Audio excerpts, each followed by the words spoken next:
እግዚአብሔር የሚከፈትና የሚዘጋ ሰማይ አልሰጠን። የሚዘጋው ያንተ ምንድነው? ማይንድ ነው፣ ያንተ ልብ ነው። ቁጭ ብለዚህ የኢራን ሚሳኤሎች ምናምን የምታስብ ከሆነ አይሆን። በቃ አሁን ኢኮኖሚው ይያልክ እኛ እዚህ ጋር እየተነበይን አይሆን። ለካርገውና አሁን ቀጠና ቀይር በለው፣ ከውጊያ ቀጠና ውጣ በለው። እስቲ እኔ እግዚአብሔር መንግስት ሰባኪ ነኝና ነገሮችን ሁሉ የማየው ከእግዚአብሔር ኪንግደም ፐርስፔክቲቭ አንፃር ነው። ከአጋጣሚ አንፃር አላየም። ከአጋንንት አንፃር፣ ከሰይጣን አንፃር፣ ከዲመን አንፃር አላየም። ዓለምን ከሚመሩ ሰዎች አንፃርም አላየም። እኛ ነገሮችን የምናየው ከኪንግደሙ አንፃር ነው። ስለዚህ ልባርካችሁ ዛሬ ከእግዚአብሔር መንግስት የሆነ በረከትና ብሌሲንግ ይለቀቅልሃል። ሰዎች እንጠፋለን ባሉበት ጊዜ እግዚአብሔር አምላክ ያበዛሃል። መጽሐፍ ሲናገር በሜዶምና በፋርስ ዘመን፣ የፋርስ ዘመን ማለት የኢራን መንግስት ማለት ነው። ይሄ ያውኑ ውጊያ ዝም ብሎ ፖለቲካሊ እንዳይመስላችሁ፣ ስፒሪቹዋሊ መጽሐፍ ቅዱስ ላይ ያለ ጉዳይ ነው እና በፔርሻውያን ዘመን የእግዚአብሔርን መንግስት ሪጀክት የሚያረጉበት ዘመን ነበር ፔርሻውያን። እና በዛ ዘመን ይላል ለዳንኤል ግን ኑሮ ተሳካለት ይላል። ይኸውልህ ኑሮ የሚያሳካለ የአባት መንግስት እንጂ ያለበት ዓለም አይደለም። ዛሬ ባረካችኋለሁ። ብዙ ነገሮች ተበላሽተዋል በተባለበት ቀጠና እየኖርክ እግዚአብሔር አምላክ በሞገስ ከፍ ያደርግሃል። የጠላቶችን ደጅ በኢየሱስ ስም ትወርሳለህ። ለእግዚአብሔር መንግስት በጣም የተመቸው ጊዜ ትረብል ያለበት ጊዜ ነው። ምናልባት ብዙዎቻችን ኤክስፔክት የምናደርገው ነገር አለ። በጣም ሰላማዊ የተረጋጋ ዘመን እንደሚመጣ ነው። አይመጣም፣ እየባሰ ነው የሚሄደው። እንደዚህ አይነት ትንቢት እንዳትጠብቅ።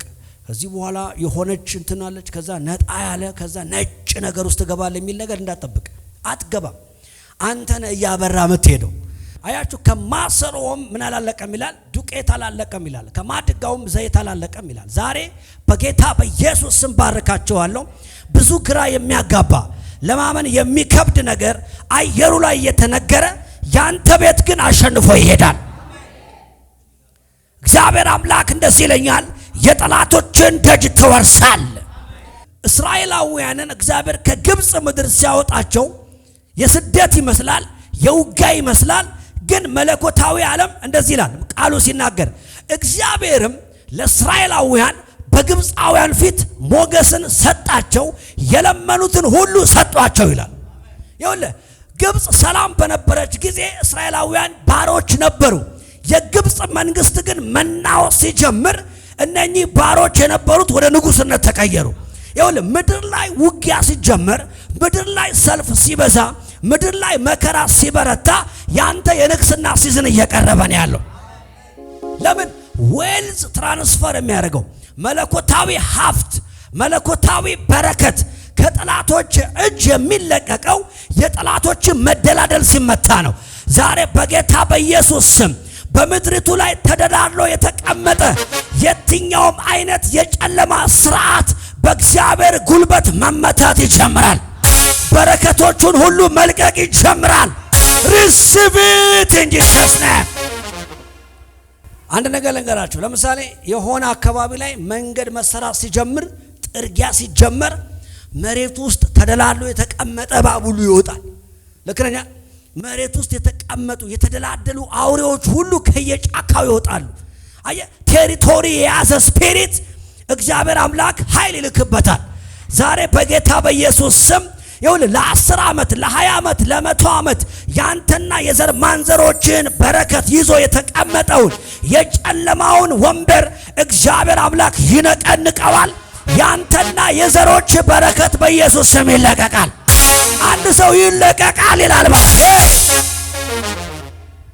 ዛሬ ለባርካችሁ በኢየሱስ ስም አስለቀቀ ትገባበታለህ። ፔላቶራ ባሳታካ የዘንድሮ አማኝ የማንኪያ ምግብ ለምዷል። ነካርገውና ይኸውልህ የማንኪያ ምግብ አትልመድ በለው። ሁል ጊዜ እግዚአብሔር ይሰራል አለ ብቻ አትቁም በለው። አንተም ትሰራለህ በለው። እግዚአብሔር ከሚሰሩት ጋር ይንቀሳቀሳል። ሁል ጊዜ ክርስቲያን ኮምፎርታብል ዞንን መልመድ የለበትም።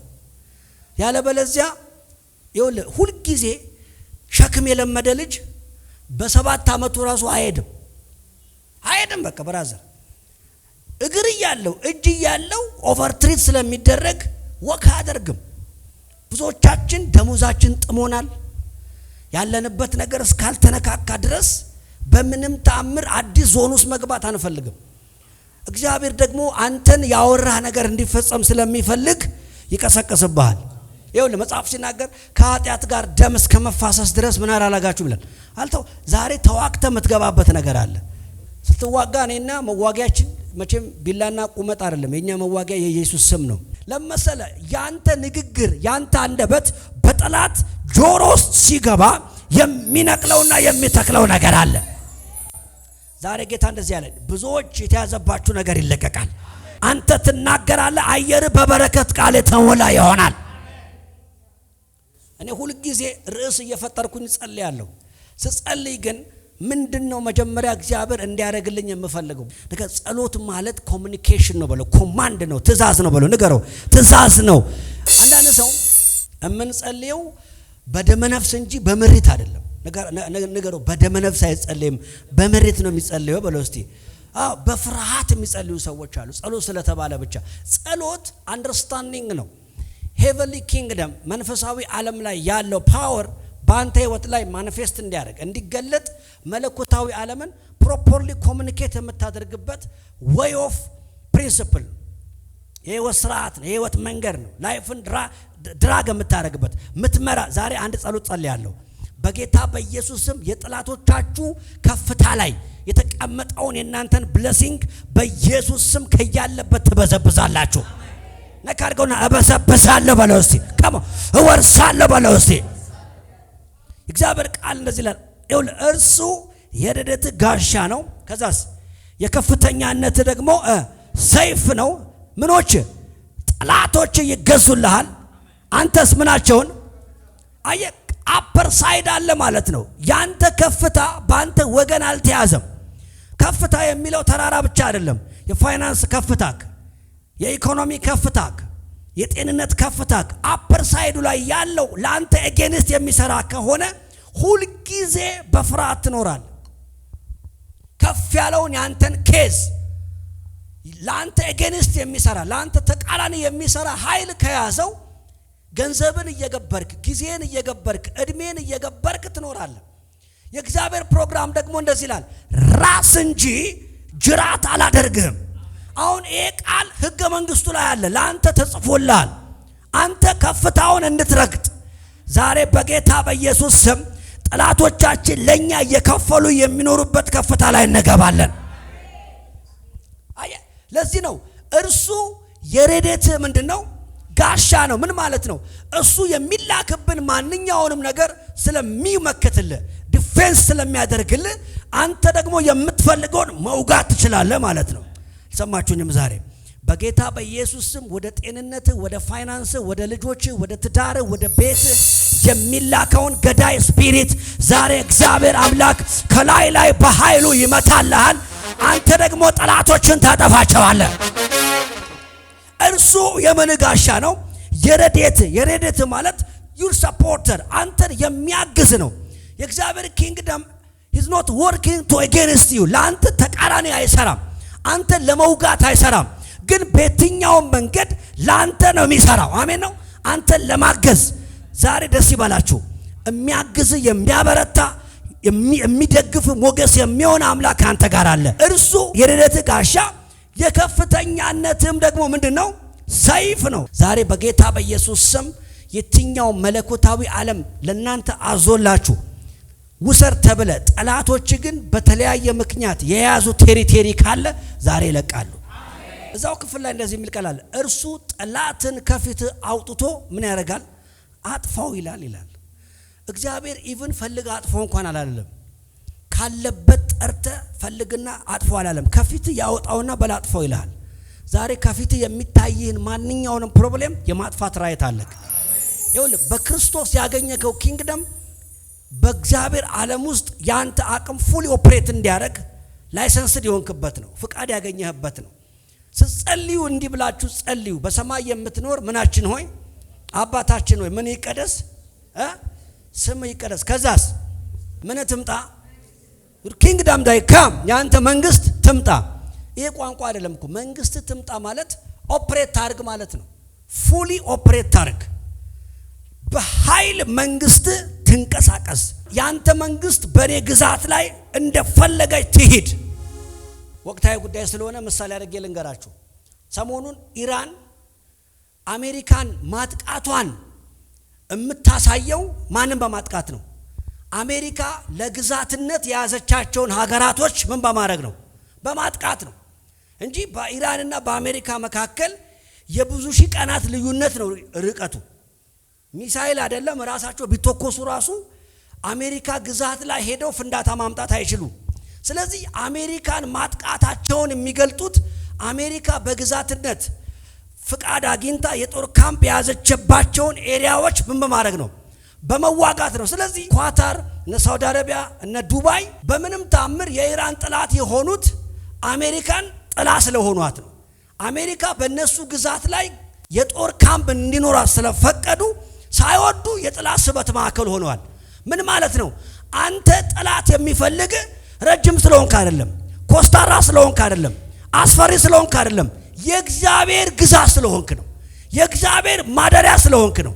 የእግዚአብሔር የመንግስቱ መገኛ ስለሆንክ ነው። እግዚአብሔር የሚጠላውን የሚጠላ የህይወት ብርሃን ስለተካፈልክ ነው።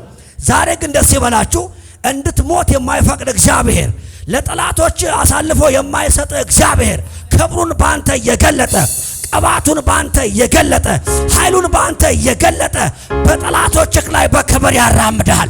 አረጩና አሜን በል በኢየሱስ ሮባታ ካራሳታ ፍቃድ በሰማይ እንደሆነች እንዲሁም በምድር ትሁን። ቀደም ብሎ ደግሞ ምን ትምጣ ይላል? መንግስት ትምጣ። what that mean? መንግስት ትምጣ ማለት በአንተ ኪንግደም ውስጥ ያለው ብሌሲንግ፣ በአንተ መንግስት ውስጥ ያለው በረከት፣ በክርስቶስ የተፈቀደልኝ ማንኛውም ነገር በእኔ ህይወት ይምጣ፣ በእኔ ቤተሰብ ላይ ይምጣ፣ በእኔ ከተማ ላይ ይምጣ፣ በእኔ አካባቢ ላይ ይምጣ፣ በእኔ ቀጠና ላይ ይምጣ። ዛሬ ጌታ ምስክሬ ነው፣ ግራ ያጋባ ትኖራለህ። ሰዎች የማይገምቱ አይነት ሰው ትሆናለህ። እኔ ዛሬ ትንቢት ተነብይላችኋለሁ። ይሄ ሳምንት ይኸውልህ አንፕሪዲክተብል ፐርሰን ነው የምትሆነው። ሰዎች ደሞዝህን አይተው፣ ዕውቀትህን አይተው፣ ገቢህን አይተው፣ አለባበስህን አይተው፣ ትምህርትህን አይተው ፍጻሜ ሊገምቱ ሲል እመነኝ ከግምታቸው በላይ ትሆናለህ። ይኸውልህ ደሞዝህን አይተው በሚቀጥለው የቤት ኪራይ መክፈል አይችልም ሲሉ ቤት ትገዛለህ። ላዳ ካራታ ካራሳ እመነኝ ብቸኝነትን አይተው ዘመድ ቤተሰብ እንደሌለ አይተው ራሱን ያጠፋል ብለው ገና ፕሬዲክት ሲያደርጉ ለብዙዎች መሪ ትሆናለህ። አንድ ሰው ድምፁን ከፍ ያደርግና የማልገመት ሰው ሆናለሁ ይላል። ያላችሁ የትምህርት ማስረጃን አይተው ከደረጃው ዝቅ ይላል ሲሉ ካምፓኒ ትመራለህ። ምክንያቱም ያንተ ግዛት ይኸውልህ በሰው የተያዘ አይደለም፣ በአጋንንት የተያዘ አይደለም። አንተ ግዛት እግዚአብሔር የያዘው ግዛት ነው።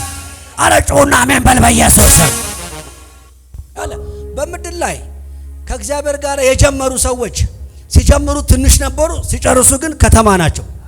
ሲጀምሩ ግለሰብ ናቸው፣ ሲጨርሱ ግን ሀገር ናቸው። ማንም ሰው ከእግዚአብሔር ጋር ጀምሮ ሲጨርስ ታናሽ የሆነ የለም። ለዚህ ነው ጅማሬ ታናሽ ቢሆንም እንኳን ፍጻሜ ምንድነው አለ? መልቲፕላይ ነው አለ። ሰው ዲፋይን አያደርገውም አለ። ዛሬ በኢትዮጵያ ምድር ላላችሁ ቅዱሳን ትንቢት አለኝ። እዚህ ላላችሁ ትንቢት አለኝ። በምድሪቱ ላይ ያለው የትኛውም ዜና በአንተ ቤት ላይ በኢየሱስ ስም ጠብታ ያክል ተጽዕኖ አይኖረው። የሚጠብቅ አይተኛም አያንቀላፋ። የሚጠብቅሽ አይተኛም አያንቀላፋ። አንድ ሰው አልፌ ሄዳለሁ ይላል፣ ሰብሬ ሄዳለሁ ይላል፣ አሸንፌ ሄዳለሁ። ሪሲቭ